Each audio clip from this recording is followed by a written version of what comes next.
Willkommen zurück zu Assassin's Creed Syndicate. Wir haben noch 2 Morde aufzuklären und wir machen weiter mit der nächsten Mission. Nächster Halt, Mord. Lösen Sie das Rätsel der Leiche, die am Ufer der Themse gefunden wurde.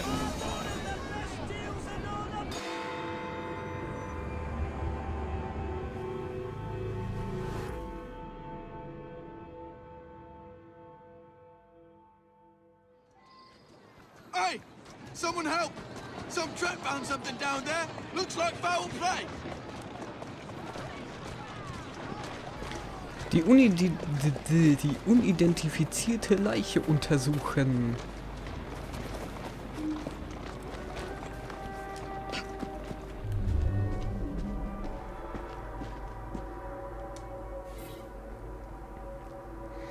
Eine männliche Leiche, gekleidet wie ein reicher Geschäftsmann. Er trägt nur einen Schuh. Der Mann hat mehrfache Brüche erlitten, die auf einen Fall aus großer Höhe hindeuten.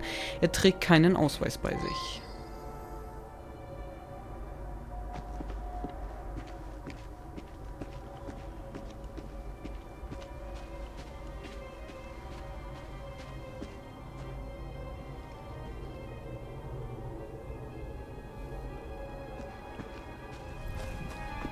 Okay, erstmal gucken wir mal, dass wir diese Hinweise finden.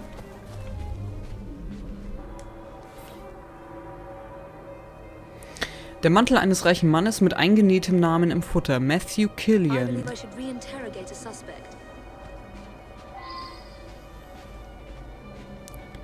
Okay, aber uns fehlt noch ein Hinweis.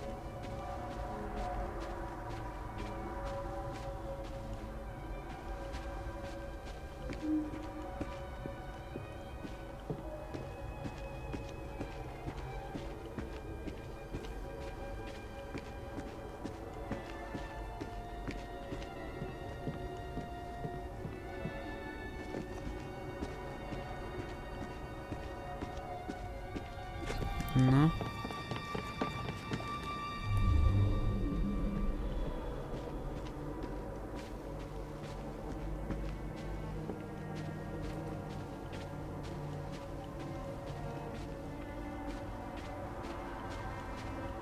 Das kann doch nicht sein. Muss doch hier irgendwo.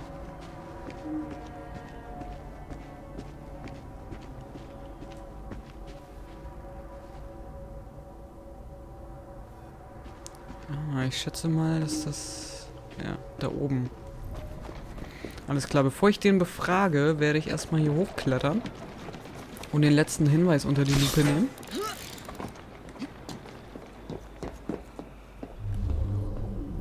Da ist er.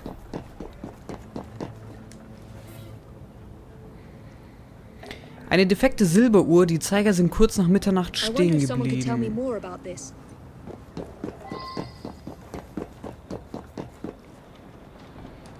Oh Gott. Oh. Geralt wäre jetzt schon wieder gestorben. I heard a splash and right quick pulled this bloke out of the shallows, dead as a mackerel.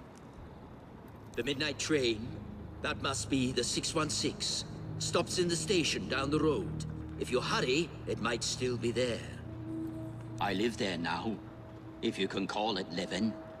I lost my job, didn't I? No need for the likes of me when a machine can do the work.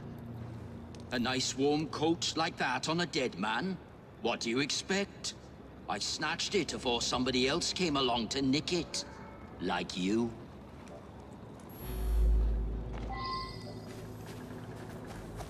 Alles klar, dann auf zur Victoria Station. Wir müssen einen Zug ausfindig machen. Also ist der aus dem Zug geworfen worden. Könnte ich mir jetzt zumindest so vorstellen. Weil woher soll der sonst solche Knochenbrüche erlitten haben? Und dann auf der Brücke ist seine Taschenuhr. Muss er ja aus dem Zug gesprungen sein. Naja, nicht gesprungen sein, sondern eher geschubst worden sein. Oder es war Selbstmord. Aber davon gehe ich jetzt mal nicht aus.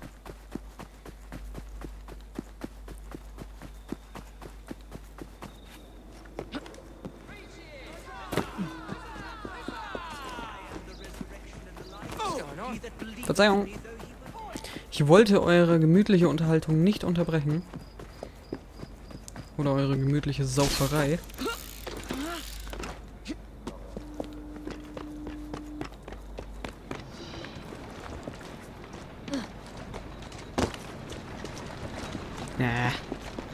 Aus dem Weg. Ich hab Vorfahrt.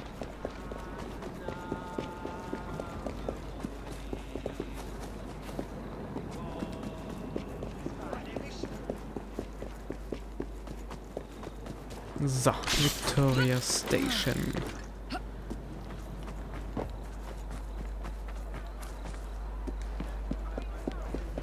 Ein ganz schön weiter Weg, ey.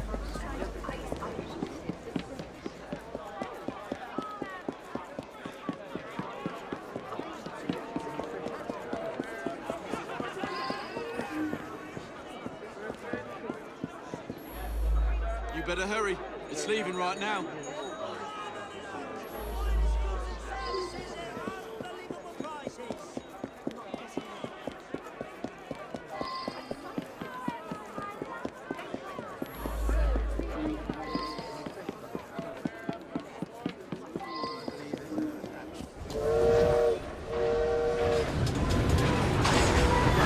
Und natürlich fährt er erst ab, wenn ich drin bin. A couple of passengers came in and had a sort of business meeting.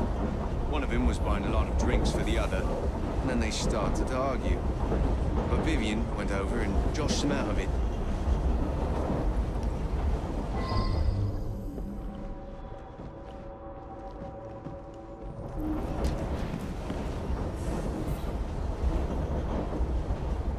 Eine kleine Schachtel mit Schlaftabletten. Sie ist halb leer.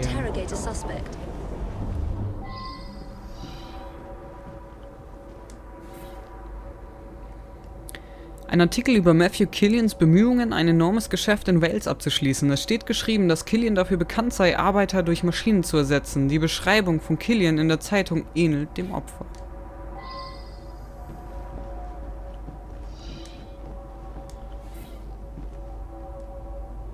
Nieder mit dem Industrialisten, nieder mit der Monarchie. Revolution ist der einzige Weg.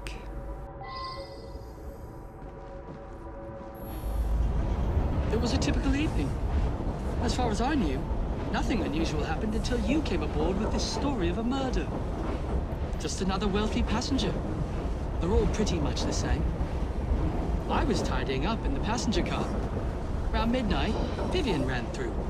She thought someone was looking for her.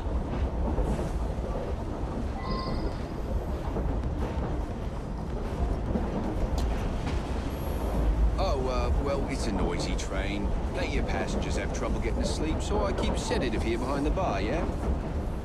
Peter, nice bloke. Came here after being sacked from a foundry a few months ago. I'll tell you, he looked white as a ghost after he served the businessman.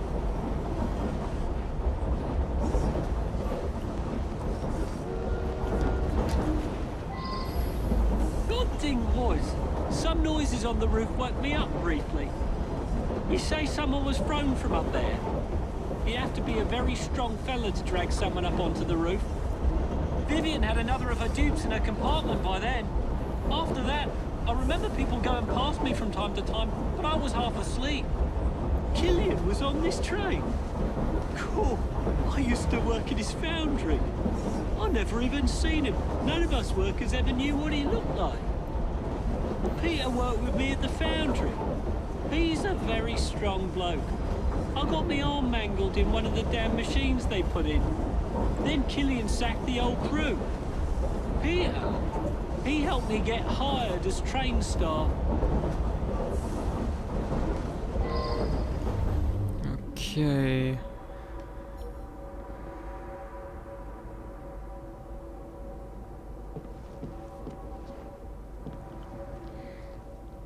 Und hier soll ein Hinweis sein.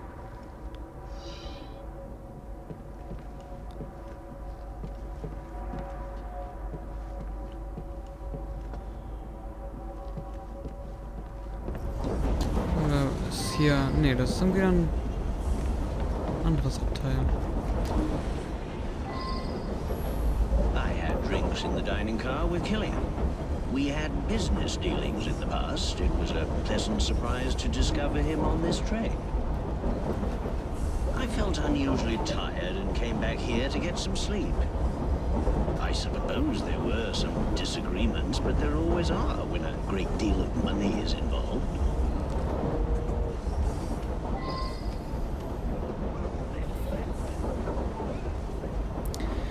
Killian wird den Zug 616 nach Cardiff nehmen, um die Papiere zu unterschreiben. Du musst ihn mit allen Mitteln davon abhalten, sonst sind wir ruiniert.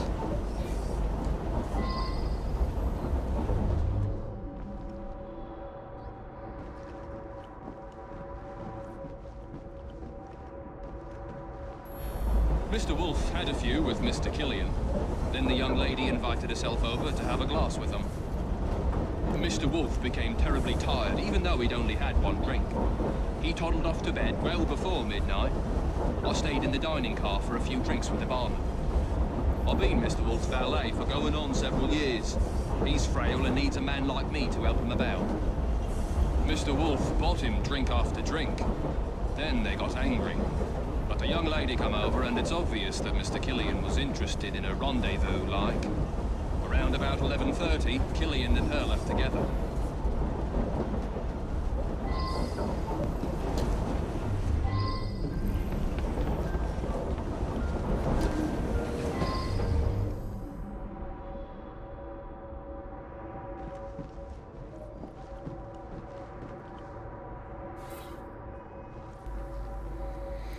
Enthält einen Brief. Wie geht es dir, Viv? Angelst du dir noch dicke Fische? Was ist eine wunderbare Eskapade, die du da laufen hast? Ich muss mir auch so eine famose Gaunerei einfallen lassen. Lass uns zusammen was trinken, wenn du wieder in Soho bist, Liebes. Dein Schwesterherz. I didn't ask about this.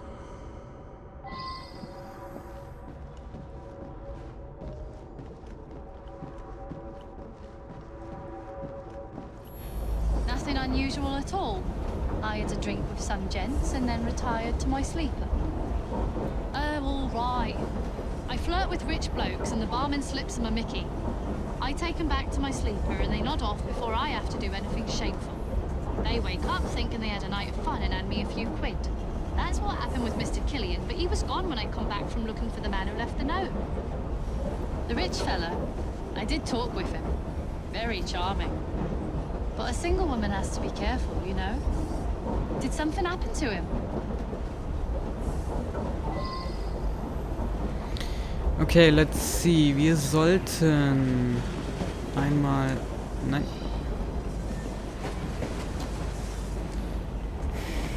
Ich will auf den Zug, Evie. Dankeschön.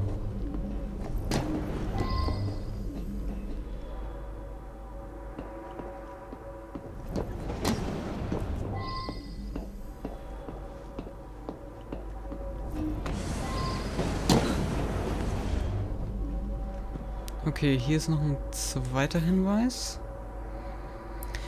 Ein kleiner elfenbeinbesetzter Deringer. Patronenlager für 2 Kugeln, aber eine fehlt. Sam, he's a trusted valet. He's terrifically strong, which makes him useful in many situations. You mean the young lady? She and Killian hit it off famously. Embarrassing, really.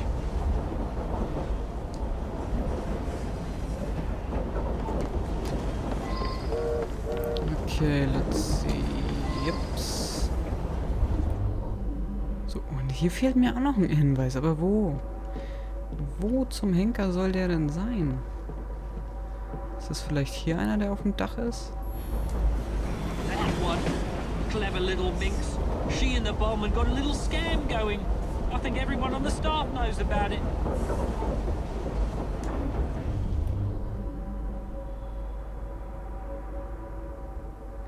Ja, das ist der Schuh.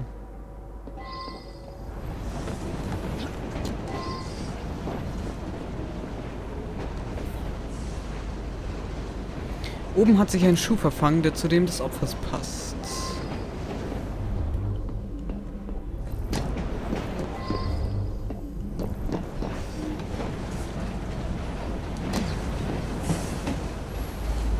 She's a frequent passenger, that one. Hangs about with the wealthier sort. Likes to entertain them, if you take my meaning. Yeah, I helped Vivian fleece the Jews. I slipped a pill in the wine for the table. Both gents got sleepy, but Vivian picked the richest one.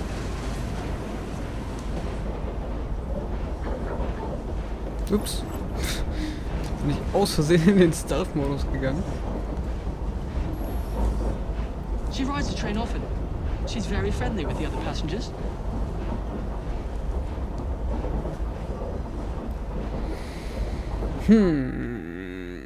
Na gut, jetzt ist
ich meine, gut, mir fehlt noch ein Hinweis. Vielleicht ist das ja der entscheidende, der mir noch fehlt.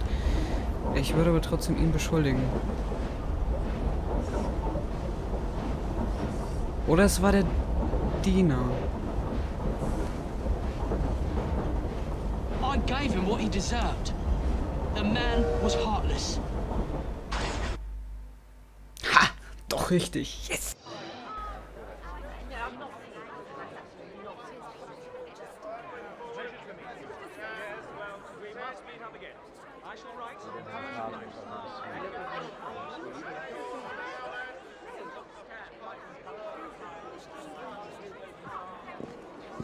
I believe something larger is afoot. A lot of murderous anger concerning industrialists. Might be something to look into.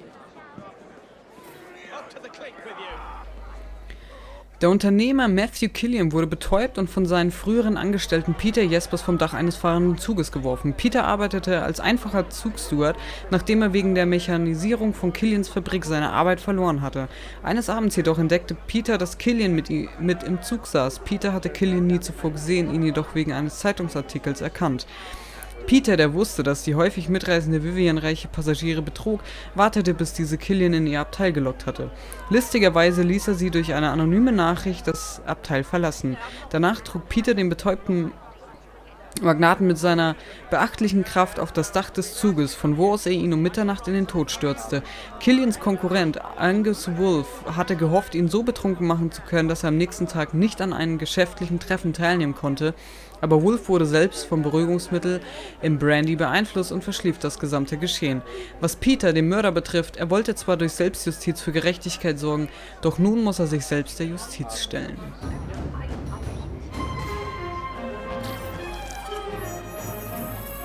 Sehr schön, erste Beschuldigung, gleich mal schön ins Schwarze getroffen. Wunderbar, was schleicht er denn hier so durch die Gegend, der Kleine, ey? Läuft schon so, als wäre er 80. Okay, so, dann haben wir diesen Mord auch geklärt und jetzt fehlt uns nur noch ein einziger, und zwar Mord im Palast. Aha. Sag mal an, Mord im Palast.